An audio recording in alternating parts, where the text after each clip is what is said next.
नमस्कार दोस्तों, जैसा कि आप सभी को पता है कि 10 मई से उत्तराखंड की चारधाम यात्रा की शुरुआत हो चुकी है और हर धाम में श्रद्धालुओं की ऐसी भीड़ देखने को मिल रही है कि लोगों को अच्छी खासी मुसीबतों का सामना करना पड़ रहा है। तीर्थ यात्रा को आए कई श्रद्धालु धामों के दर्शन किए बिना ही घरों को लौटने लगे हैं।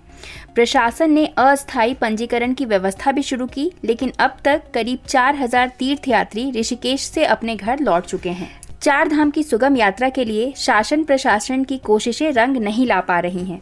तीर्थ यात्रा को आए कई श्रद्धालु धामों के दर्शन किए बिना ही अपने घर को वापस लौटने पे मजबूर हो गए हैं।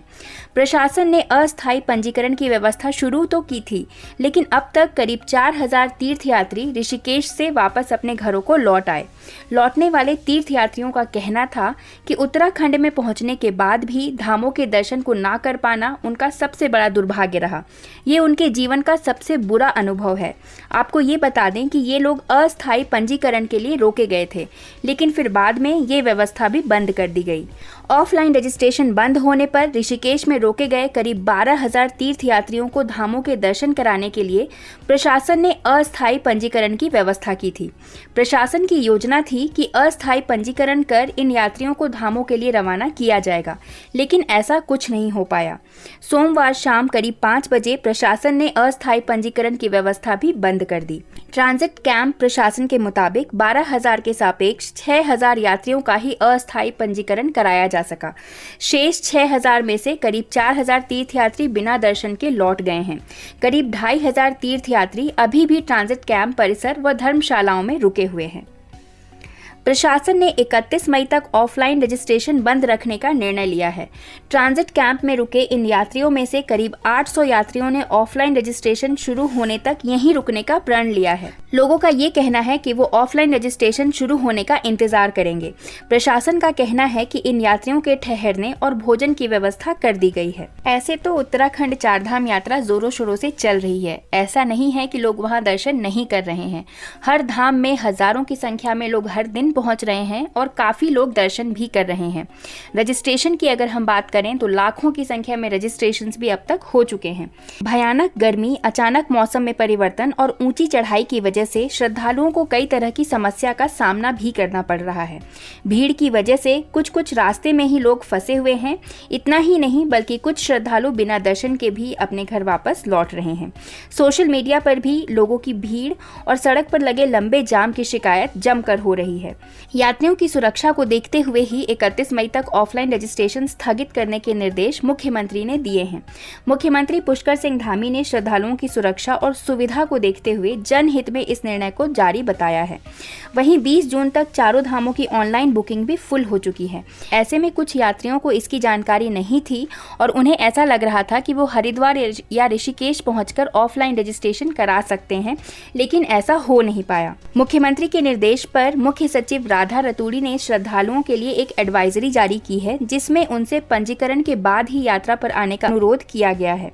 एडवाइजरी में कहा गया है कि बिना रजिस्ट्रेशन के आने पर उन्हें बैरियर या चेक पॉइंट पर रोका जा सकता है और इससे उन्हें भारी असुविधा का सामना करना पड़ेगा। मीडिया रिपोर्ट्स के अनुसार ऑफलाइन रजिस्ट्रेशन ना होने की वजह से कुछ श्रद्धालु हरिद्वार, ऋषिकेश और देवप्रयाग में फंसे हुए हैं। वहीं भीड़ होने की वजह से सड़कों पर लंबा जाम लगा हुआ है। रास्ते में फंसे श्रद्धालुओं का कहना है कि उन्हें गाड़ियों में ही रात गुजारनी पड़ रही है।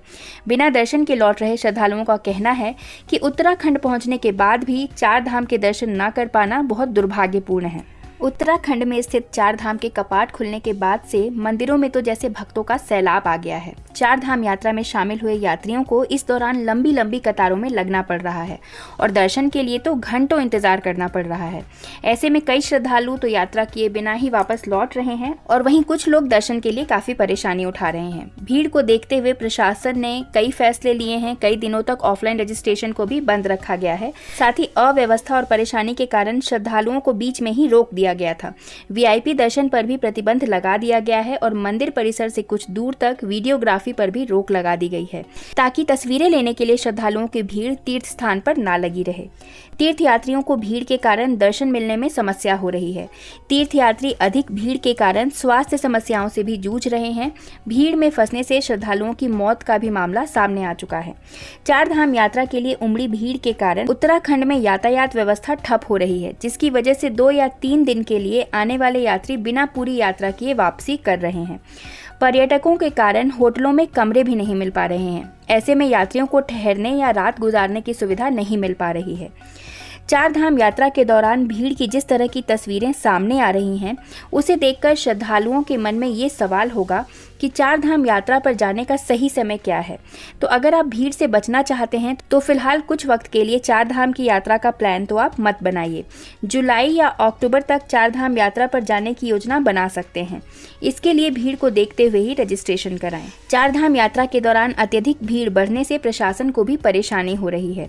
देहरादून, ऋषिकेश से लेकर बद्रीनाथ मंदिर तक, केदारनाथ मंदिर, यमुनोत्री और गंगोत्री के आसपास के लगभग सभी होटल बुक हो चुके हैं। यात्रियों को रात में रुकने की जगह नहीं मिल पा रही है। ऐसे में प्रशासन ने ऋषिकेश में रहने वाले तीर्थयात्रियों के लिए ट्रांजिट कैंप में हैंगर और टेंट की व्यवस्था की है। साथ ही धर्मशालाओं, स्कूलों और वेडिंग पॉइंट में तीर्थयात्रियों के रुकने का इंतजाम भी किया गया है और खाने पीने की भी व्यवस्था की जा रही है। चार धाम यात्रा के लिए रजिस्ट्रेशन कराना कंपलसरी होता है। भीड़ के कारण 2 दिन के लिए ऑफलाइन रजिस्ट्रेशन बंद किया गया था और उसके बाद और ज़्यादा दिनों के लिए ऑफलाइन रजिस्ट्रेशन बंद करने का निर्णय लिया गया। हालांकि अगर आप दर्शन के लिए जाना चाहते हैं तो पहले आधिकारिक वेबसाइट से रजिस्ट्रेशन ज़रूर कराइए। अगर आपने रजिस्ट्रेशन नहीं कराया है और आप सोच रहे हैं वहाँ जाकर आप ऑफलाइन रजिस्ट्रेशन कराएं, तो ये आप बिल्कुल नहीं करा पाएंगे। इसकी कोई गुंजाइश नहीं है। इसके अलावा हेलीकॉप्टर सेवा लेने के लिए भी पहले से ही बुकिंग कराकर आप अपनी यात्रा पर जाइए। चार धाम यात्रा पर जाने के लिए पहले तो आप अच्छे से अपना चेकअप करा लीजिए। यात्रा पर जाने से पहले अपना रजिस्ट्रेशन जरूर करा लीजिए। बिना सोचे समझे आप यात्रा पर मत आइए। प्रयास करें कि निजी वाहन का कम इस्तेमाल करें ताकि उत्तराखंड में जाम की समस्या ना हो और यात्रियों को असुविधा का सामना भी ना करना पड़े। यात्रा को जल्दबाजी में बिल्कुल मत करिए, बल्कि आराम से यात्रा करिए। बीच में आगे के रास्ते की जानकारी अधिकारियों से लेते रहिए। और दोस्तों, अभी तक अगर आपने चार धाम यात्रा का रजिस्ट्रेशन नहीं कराया है तो वहाँ पे जैसी सिचुएशन अभी है उसके हिसाब से अभी आप कुछ दिन तक अपनी यात्रा डिले कर सकते हैं।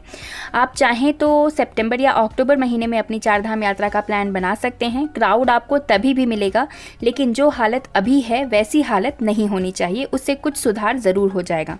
अगर आपने रजिस्ट्रेशन ऑलरेडी करा लिया है तब तो आपके पास ऑप्शन नहीं है, लेकिन अगर आपने अभी तक रजिस्ट्रेशन नहीं कराया है तो आप अपनी यात्रा को थोड़ा डिले कर सकते हैं। क्योंकि दोस्तों, चार धाम की यात्रा करना अपने आप में एक बहुत बड़ा अनुभव होता है और हर व्यक्ति यही चाहता है कि उसकी चार धाम की यात्रा उसके लिए यादगार रहे। तो आप कोशिश करिए कि आप ऐसी परिस्थिति में चार धाम की यात्रा पर निकलिए ताकि आपको किसी समस्या का सामना वहां पर ना करना पड़े। तो दोस्तों, आशा करती हूँ ये वीडियो आपको यूजफुल और इन्फॉर्मेटिव लगी हो। अगर ये वीडियो आपको पसंद आई है तो इस वीडियो को एक लाइक ज़रूर करें, कमेंट में हर हर महादेव लिखें और ऐसे ही अन्य वीडियोज़ के लिए हमारे चैनल पर बने रहें। धन्यवाद।